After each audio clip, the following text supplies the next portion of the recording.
Selamat malam. Selamat malam, Pak. Para penonton di rumah. Malam ini channel Sancta Sapientia akan tayang perdana dengan topik yang nanti akan disampaikan oleh tamu kita, Pastor Donatus Dole PR. Kemudian hadir juga di sini Bapak Fabianus Sidi dan Mbak Teresia Ping. Sebelum kita lanjutkan, mungkin saya minta Pastor perkenalkan diri dulu saja, dilanjutkan dengan Pak Fabi dan Mbak Tere. Silakan, Pastor. Oke, terima kasih, Pak. Selamat malam, salam sejahtera untuk kita semua. Nama saya seperti sudah dikatakan oleh Pak Martin tadi, adalah Donatus Dole. Saya adalah seorang imam diocesan atau imam projo Keuskupan Agung Samarinda. Tetapi sekarang sedang menjalankan tugas sebagai formator atau pembina para seminaris di Seminari Tinggi Interdiocesan San Giovanni Malang. Tetapi sekaligus saya juga sedang kuliah di Universitas Negeri Malang. Jadi kegiatan saya sehari-hari adalah ya menemani para frater, olahraga, main bola, cerita-cerita, berdiskusi bersama sambil mempersiapkan diri saya sebagai mahasiswa dalam perkuliahan. Itu saja perkenalan singkat dari saya, Pak. Oke, jadi Pastor ini live dari Malang ini, Pastor? Benar sekali, Pak. Saya live dari Malang. Wah, keren sekali ya. Lalu selanjutnya Pak Fabi, perkenalan sedikit. Ya, selamat malam. Damai sejahtera Tuhan menyertai kita. Saya Fabianus Sidi di Samarinda dan profesi saya sebagai pendidik atau pengajar berkarya di Keuskupan Samarinda, Kalimantan Timur. Saya kira demikian. Terima kasih. Terima kasih Pak Fabi. Mbak Tere. Ya, selamat malam. Perkenalkan, nama saya Teresia Ping, saya dari Samarinda. Dan saya seorang katekis yang saat ini bekerja di STKP Bina Insan, salah satu kampus baru di Samarinda. Mungkin itu saja Pak perkenalan saya.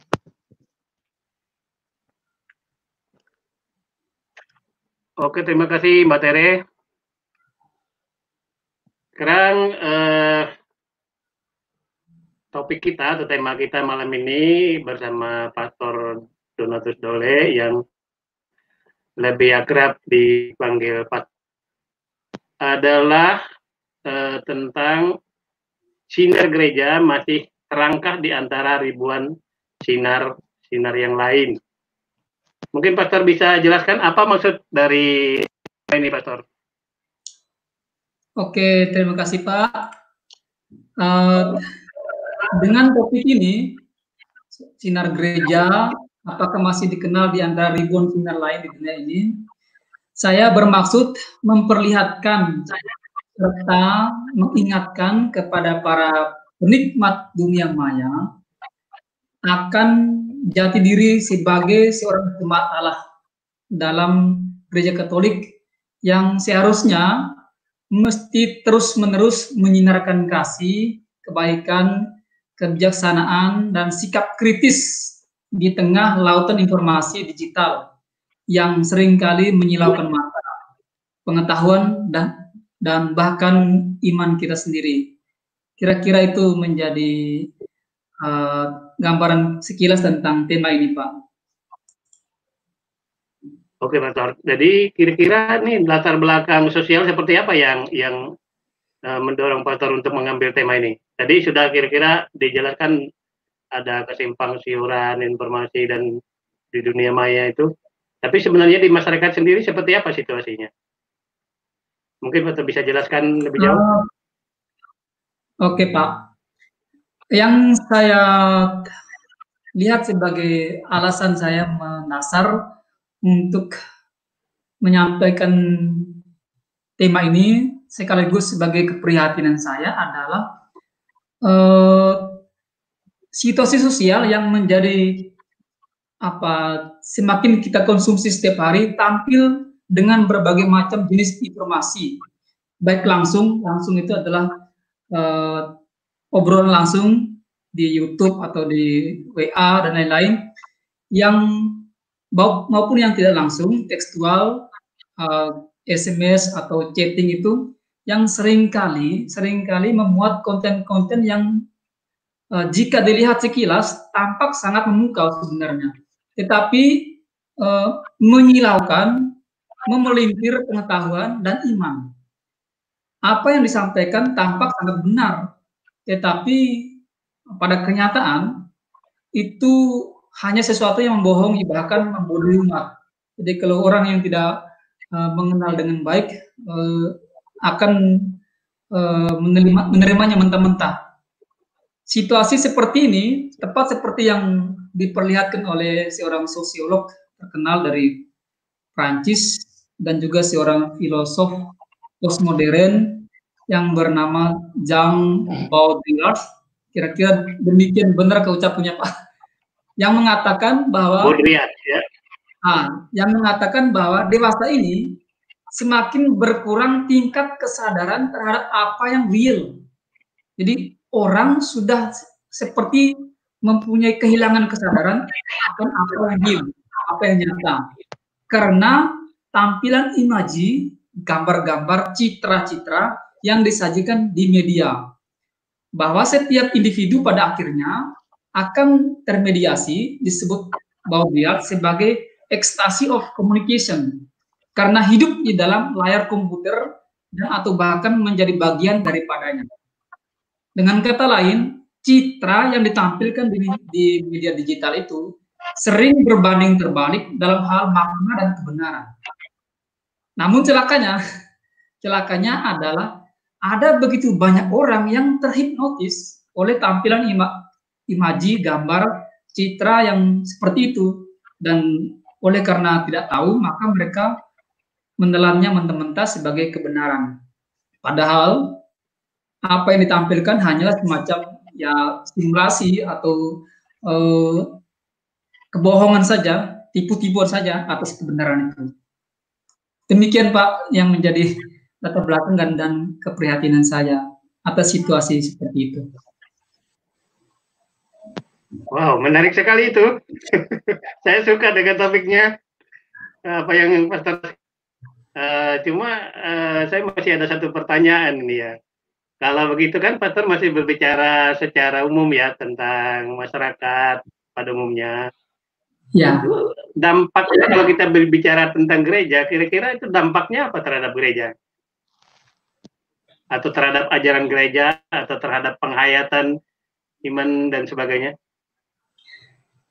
Seperti yang saya katakan di atas tadi, karena informasinya terlalu banyak yang menerpa kita, sehingga dampaknya secara langsung kepada gereja adalah umat-umat yang sederhana, yang kecil, yang tidak tahu apa-apa, juga anak muda pada umumnya yang masih dalam proses pencarian jati diri ini bisa menelannya mentah-mentah, sehingga mereka jalan iman mereka itu bisa menjadi terdistorsi gitu, terpinggirkan.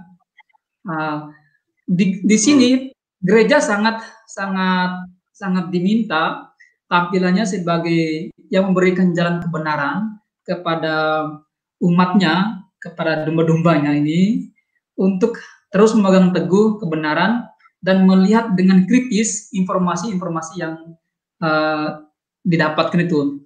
Dalam hal ini kita perlu bersyukur bahwa Gereja Katolik setiap tahun memberikan porsi yang cukup bagus melalui hari raya yang disebut dengan Hari Komunikasi Sedunia itu.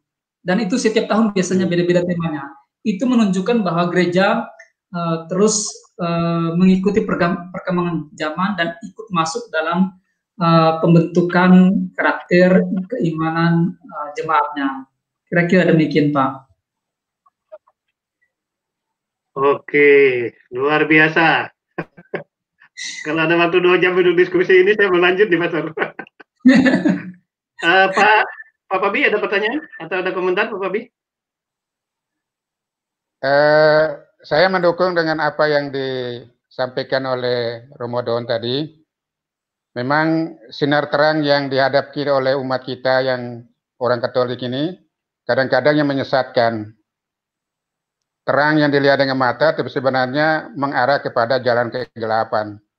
Nah, situasi dalam seperti itu, kebanyakan umat kita yang Katolik itu salah langkah. Maka dalam situasi yang seperti itu, Gereja Katolik harus hadir, mau memberikan sinar cahaya kebenaran, menunjukkan jalan yang sesungguhnya.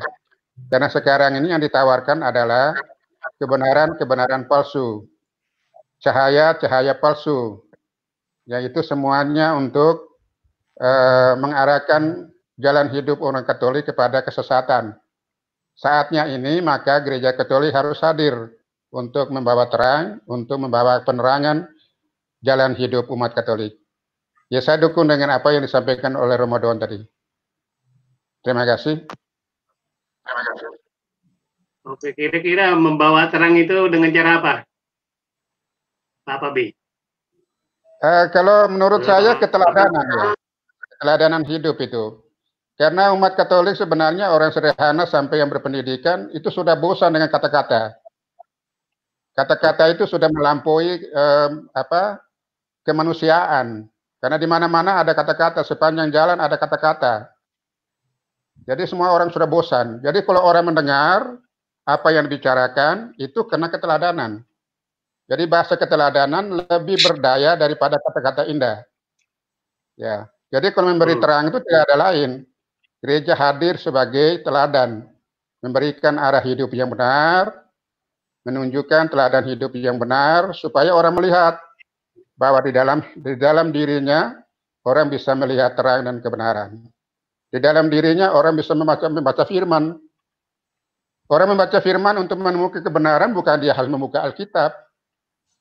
Dia bukan harus membaca kitab suci, tapi lewat cara hidupnya, hidup dia adalah dia membuka lembaran-lembaran di dalam Alkitab. Orang bisa membaca. Maka kesaksian orang Katolik itu yang bermakna itu lewat keteladanan hidup.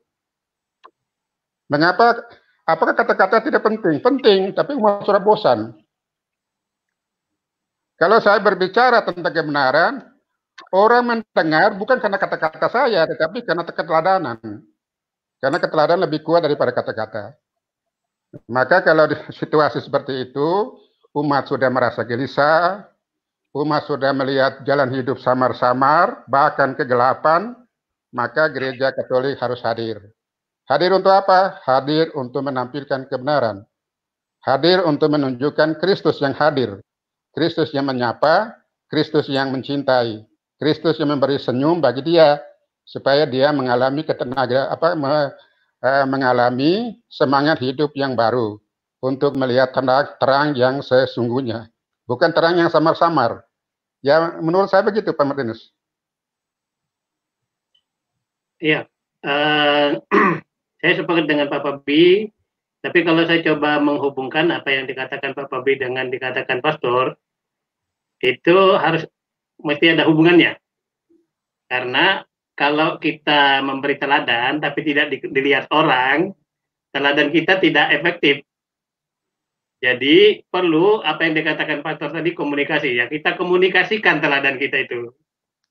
Kita komunikasikan kepada orang lain, kita perlihatkan, kita tunjukkan. Nah, disinilah saya kira relevansi dari tema kita malam ini. Apakah teladan kita yang kita bisa analogikan sebagai terang tadi itu betul-betul dia kelihatan, dilihat oleh orang lain. Saya kira gitu. Bagaimana, Pastor? Pendapat Pastor? Ya, benar Pak. Jadi ada semacam hubungan timbal balik antara pembicaraan internal antar kita dengan juga ekspresi keluarnya dalam praktik iman kita. Demikian Pak. Ya, saya sependapat dengan Ramadan ya, saya sependapat. Tapi sekarang begini, karena di mana-mana kata-kata. Orang hidup itu berjumpa dengan kata-kata. Sepanjang jalan itu kata-kata, nasihat, semua kata-kata. Itu kata-kata sudah melampaui martabat manusia. Jadi kalau orang mendengar kita itu bukan kata-kata yang indah, tapi keteladanan. Itu keteladanan menurut saya lebih kuat. Itu pembekuan dari kata-kata yang kita ucapkan. Ya, jadi umat dalam situasi seperti itu yang sudah kabur jalan hidupnya, itu gereja Katolik harus hadir. Nah, gereja Katolik hadir itu ya memberi keteladanan tadi melalui sikap hidup yang nyata. Ya, memang kata-kata perlu menjelaskan. Memang perlu menjelaskan supaya orang mengerti. Tapi orang menangkap nilai itu sebaiknya kita sendiri tidak tahu. Nilai kita tampil itu kita tidak tahu, orang menangkap nilai. Dari cara hidup kita, keteladanan kita, sehingga dia menangkap kita, kita tidak tahu. Maka itu menjadi milik dia dengan cara hidup kita. Maka kehadiran kita itu berdampak memberi perubahan bagi orang lain. Itu. Bagaimana kita memberi cahaya, itu ya sudah. Orang melihat bahwa kita hadir itu kita memberi cahaya. Bagaimana orang menemukan kebenaran Tuhan melalui firman Tuhan, tidak perlu dia harus buka kitab suci, tapi dengan cara hidup kita dia suruh membaca kitab suci. Dan ini menjadi tantangan berat bagi kita sebagai orang Katolik. Itu. Kita hadir menjadi firman yang hidup. Kita hadir menjadi kebenaran yang berbicara. Kita hadir menjadi cahaya yang menyinari semua kegelapan batin. Nah, ini menjadi berat bagi kita, menjadi tantangan yang berat untuk kita orang Katolik. Tapi apa kita takut? Tidak perlu takut. Memang itulah tantangan kita. Panggilan kenabian kita di situ. Ya. Kita hadir, harus memberi satu nilai baru bagi orang-orang di sekitar kita. Tapi kalau kita tidak hadir, tidak memberi apa-apa, ya, tidak ada guna, lebih baik jangan hidup. Ya. Saya masih teringat itu waktu di Sumatera, waktu saya praktik itu, berdiskusi dengan Pastor SCY, Serikat Yesus SCY ya, di Sumatera Selatan. SCY ya. Dia menyatakan kami menabiskan imam SCY itu lebih baik sedikit tapi mempengaruhi banyak orang daripada banyak tapi tidak mempengaruhi satupun. Dari situ menekankan keteladanan hidup. Ya, banyak orang tapi tidak mempengaruhi satupun, lebih baik satu tapi mempengaruhi banyak orang. Dari situ bahwa kehadiran kita itu memberi pengaruh, cahaya yang memberi perubahan, memberi pengaruh. Dan ini tugas kita yang paling berat. Sebagai orang Katolik, kita hadir untuk memberikan cahaya kebenaran. Sinar cahaya, menerangi jalan hidup orang lain di dalam seluruh kehidupan kita. Karena Yesus menyatakan begini loh, masa perutusannya, waktu dia mengutus Yesus, murid-muridnya, pergilah. Gitu. Pergilah artinya kita berjalan dengan siapa? Ya dengan siapa yang kita jumpa dalam perjalanan hidup kita. Bisa jadi kita berjumpa dengan orang kaya, bisa jadi kita berjumpa dengan orang miskin, bisa jadi kita berjumpa dengan orang yang sakit, ya bisa jadi kita berjumpa dengan orang yang sekarat, yang tidak punya harapan. Di situ kita berjalan bersama dengan dia. Itu makna perutusan. Pergilah kamu. Maka pergi berarti berjalan dengan siapa? Dengan siapa yang kita jumpa dalam perjalanan hidup kita. Nah, itu maksudnya kita. Tapi kalau memang kita orang Katolik semua punya pandangan seperti itu, saya kira gereja Katolik masih bersinar, tidak mengalahkan sinar-sinar yang lain. Bisa mengalahkan sinar-sinar yang lain. Kalau semua orang Katolik berpikir seperti itu. Maka pertanyaan awal tadi Pak Martinus menyatakan bahwa apa gereja Katolik itu masih bersinar, bisa mengalahkan sinar-sinar yang lain? Bisa, kalau semua orang Katolik punya pandangan seperti itu. Ya. Karena Yesus sendiri dalam perayaan Ekaristikan. Oke, halo? Iya, lanjut. Dalam perayaan Ekaristikan kita sudah merayakan mengalami cinta kasih Tuhan. Kita sudah berjumpa dengan Kristus, dengan Tuhan sendiri di gereja. Lalu ditutup dengan menyatakan misa sudah selesai, pergilah. Kita diutus. Ya, pergilah berarti saat itulah kita berjalan dengan siapa? Terserah. Siapa yang kita jumpai dalam perjalanan hidup kita. Jangan sampai kita hanya mencari orang yang menguntungkan, lalu perjumpaan yang lain kita tinggalkan. Itu tidak benar perutusan itu. Nah, kalau semua orang Katolik punya pandangan seperti itu, sinar gereja Katolik tidak mungkin dikalahkan dengan sinar-sinar yang lain. Ya, tidak mungkin dikalahkan. Ya. Oke. Saya kira untuk dari saya sementara begitu dulu. Ya. Terima kasih Pak Fabi. Ya. Kita dengar dari Mbak Tere dulu. Menarik sekali yang Silakan. Menarik sekali yang disampaikan oleh Pastor dan juga Pak Fabi. Tadi saya sudah berpikir mau menanyakan bagaimana cara membawa terang di tengah situasi zaman yang sekarang ini. Tadi saya sempat mendengarkan Pak Fabi bilang ada kata sekarat ya. Jadi saya tuh pernah mengkondisikan diri saya menjadi orang muda yang sekarat yang mengalami kesulitan untuk membawa terang yang bisa membawa perubahan. Nah, kira-kira menurut Romo bagaimana cara yang simpelnya yang mudah diterima oleh orang muda, karena orang-orang muda itu seperti apa Pak Bi katakan, sudah terlalu banyak kata-kata. Di jalan-jalan kita menemukan banyak kata-kata. Bagaimana sederhananya yang bisa mudah diterima oleh orang muda, gitu Romo. Apakah langsung saya jawab Pak Martin? Ya, langsung. Oke.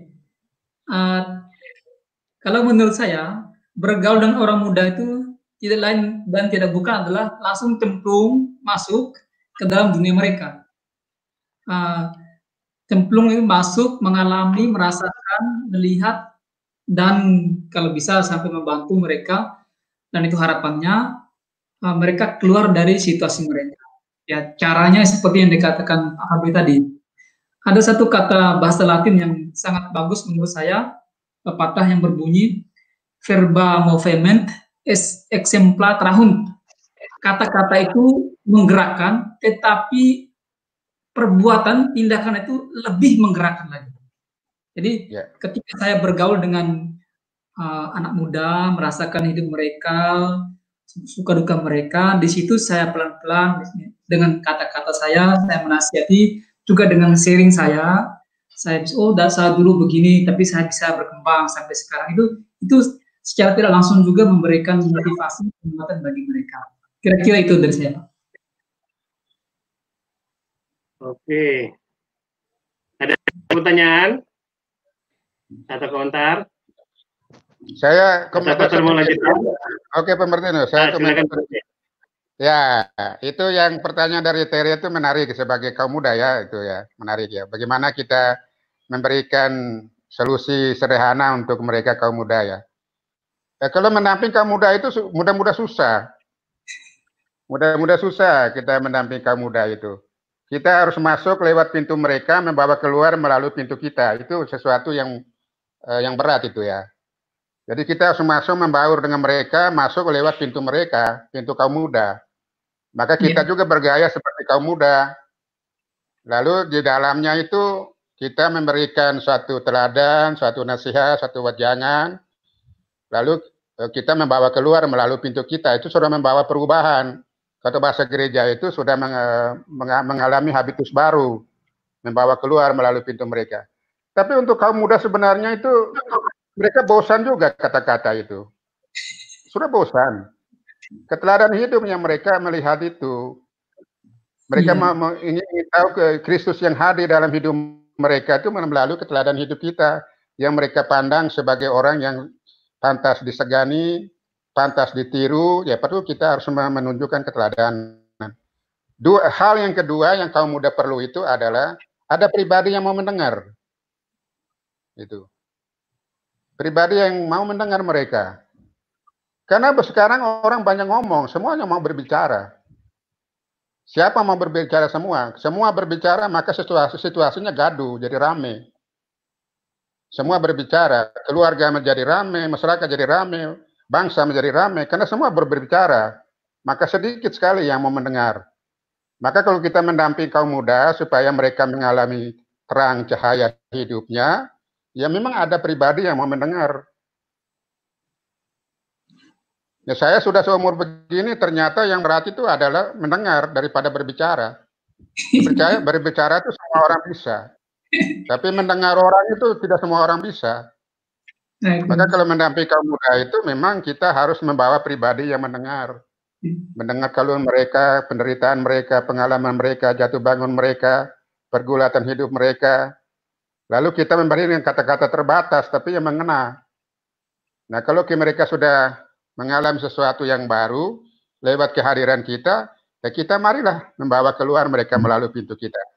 Nah, kita membawa masuk pintu mereka, membawa keluar melalui pintu kita, itu sudah mengalami perubahan sebagai manusia baru. Ya, sudah mengalami baptisan rohani lewat kebersamaan dengan kita. Dan ini susah.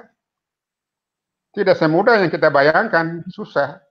Makanya orang yang mendampingi kaum muda ini maaf Pak, saya potong. Jadi kita punya tantangan juga nih, tantangan ke dalam ya. Ya. Kalau tadi kita bicara tentang bagaimana gereja menampakkan terangnya. Gereja itu selalu bersinar ya. Tapi persoalannya sinarnya itu kelihatan apa enggak gitu. Nah, jadi tantangan yang kita bahas di awal tadi itu adalah bagaimana sinar itu terlihat di luar sana. Tapi ternyata dari diskusi kita muncul juga ternyata sinar itu juga harus terlihat di dalam gitu. Jadi antara lain yang harus bisa melihatnya itu adalah kaum muda, dan ini saya kira fenomena yang menarik karena waktu kita terbatas. Saya kira kita batasi diskusi kita. Saya ingin atau ada kata-kata penutup sedikit sebelum saya tutup. Oke, terima kasih. Kata penutupnya seperti yang sudah dimulai Pak Martin tadi, bahwa sebelum gereja itu menampilkan sinar keluar, dia harus sudah lebih sering selalu menerima sinar itu dari sang gurunya, yakni Kristus. Karena sinar kita itu bersumber dari Kristus, yang lalu ditampilkan keluar. Percuma kita menampilkan keluar, tapi kalau arusnya tidak terima dari Yesus. Jadi selalu ada koneksi antara Tuhan, Yesus, gereja, saya dengan suara yang saya sampaikan, dan secara kuat nanti dalam tindakan saya. Demikian Pak. Oke, terima kasih. Saya ingin mengakhiri percakapan kita malam ini, tetapi saya ingin menyampaikan beberapa kata. Inti dari pembahasan kita adalah bagaimana gereja itu menampakkan dirinya melalui memperlihatkan terangnya itu supaya dunia bisa melihat. Nah, dunia itu adalah konteks masyarakat kita. Masyarakat kita yang sekarang ini informasinya sudah sangat semrawut. Apa yang disebut realitas itu tidak jelas.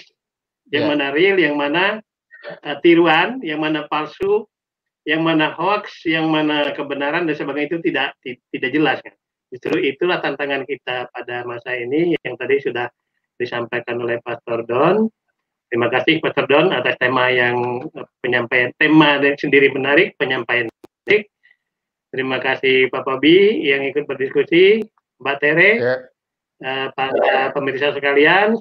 Sampai di sini percakapan kita malam ini, dan pastikan Anda subscribe di channel ini karena masih akan ada percakapan-percakapan selanjutnya.